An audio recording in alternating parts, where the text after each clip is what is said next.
very, very tough locker room right now. And there's really a whole lot to say. Defense played extremely well. Offense did not. Pretty obvious what the issues were between penalties and turnovers. Thought we did a pretty good first half, and second half just wasn't good enough, and some really missed opportune penalties and some tough calls, and got a lot to fix.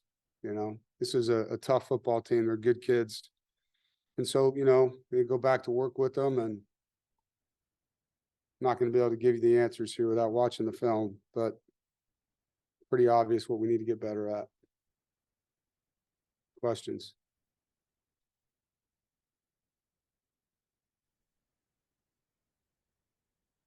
Raise your hand if you got a question for Coach. Brian, go ahead. Coach, how do you get a team's confidence back up after a loss? I couldn't hear you. I'm sorry. How do you get a team's confidence back up after a loss like this? Yeah, it's going to be tough. I mean, he's hard. He's hard on himself, first of all. Nobody feels worse than Brennan does right now. And so, we got work to do with the whole team. And I know he's going to own his part of it. There's a lot of things that happened around him that made it a hard night at that position too. Every player, like I told him in the locker room, every player has a part in a win. Every player has a part in a loss. There's a lot of things we got to improve on, and it's football. You start blaming the head coach first, and then after that, you go to the quarterback. That's what people do. I understand that. That's the sport we're in. But that's not what I'm going to do. I'm going to get in there with these guys and try to help them get better. Go ahead, Jaden. Sean Brown was a really positive force on the defense tonight. What did you see from him? Well, it's hard to make out what you guys are saying. I don't know if the connection's bad. I didn't understand you there. I'm sorry. Sean Brown was a really positive force on the defense tonight. What did you see from him? Sean Brown. Yeah. Sean's playing well. He played really well last week too. It's unfortunate that he was ejected on that hit. I thought it was a great tackle. But yeah, he's playing really good. He's a great team player too. Whatever you ask him to do, he does it as hard as he can. Go ahead, Noah. Going off of that, Peyton Wilson had another, standout game. What did you kind of see from him? Seemed like he basically did almost everything, that you guys asked him to do tonight. Yeah, Peyton's playing at a high level. And you're right, whatever we ask him to do. And said a lot of great things on the sideline during the game, encouraging his teammates in the locker room. Said some really powerful things down there to the team. And he's playing at a high level, and he's leading at a high level. Go ahead, Ethan. Going off of that, Coach, is it to have a strong group of upperclassmen leaders like Peyton and everybody else after a loss like this? Yeah, these ones hurt a lot. And so these guys are going to have a lot to do with what happens next, and like I told them in there, good teams stick together in tough times. And, it's easy right now for people to want to point fingers because that's what everyone on the outside is going to do. And I understand why. But as a team, you can't do that. You have to stick together. You have to pull for each other, and we have to get better in the areas. And as coaches, we have to do an incredible job at helping them through that and putting them in position to be more successful. That's what our responsibility is. Theirs is to execute. And so the leadership is going to be tested, and like I've told our team from the beginning, leadership is most profound during most difficult situations. That's when leaders really step up. It's easy to be a leader in good times. So we're going to need those guys to do that now. Go ahead, Luke.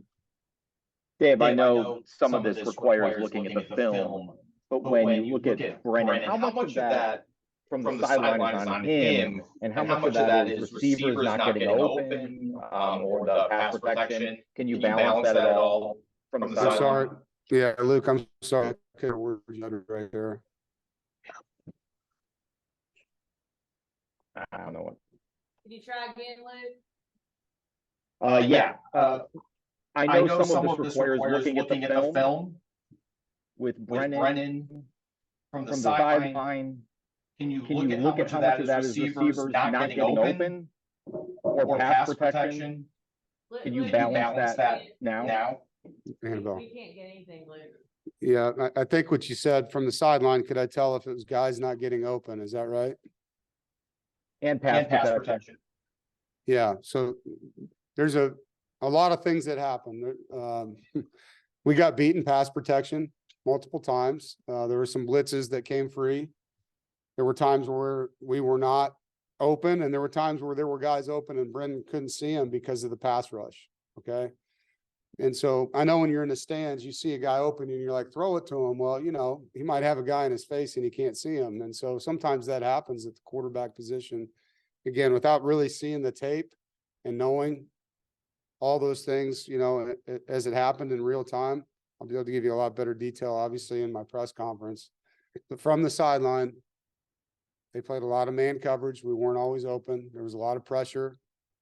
And we were behind the chains too much, you know, I mean, whether it was a penalty that put us back there or negative plays, we were in a lot of bad down and distances, and that's tough on offense. Go ahead, Ethan. And Coach, going off of what you just said, this team has been executing fairly well on those, you know, third and shorts, third and mediums, but what can this offense do moving forward to put themselves in more of those situations and keep themselves from being behind the chains as much? Yeah. Well, you know, you can't beat yourself. You know, the pre-snap penalties that we had, the holding penalties, which are technical oriented, those things hurt quite a bit, you know, and I think there were times where we had some efficient, we got 2nd and 1, and the next play we get a holding penalty. You know, our short yardage has been good this year. That really hasn't been our problem. You know, so there's so many things that we got to get better at, you know, and I could stand here all night and just talk around it, but until I study the film, I'm not going to be making statements on what all those things are and be wrong. You know, it's obvious when you play this game, there's 11 guys out there and they all have to perform well. And there's certain routes where receivers didn't release the correct way. They should have gone outside. They went inside. So now they were in the vision of where the throw was going to be on the number 2 receiver. There's just a lot of things we got to clean up. Thank you. Go ahead, Noah. Yeah, Coach, how do you kind of try to take the positives from this game, especially on defense, holding, you know, Louisville to 20 rushing yards, you know, and try to move forward, you know, trying to take some, you know, positives and learn from those too? Yeah, well, I mean, that's what we'll do as coaches. We'll sit down and show them what we did well and what we'd like to continue doing. And there was a lot of good things on that side of the football. And work really diligently on the things that weren't, you know, it starts us as coaches. You know, what do we have to do better? And you look at the personnel, you know, and what does the personnel have to do better? And that's on us to get that right. And then it's on the kids to execute it.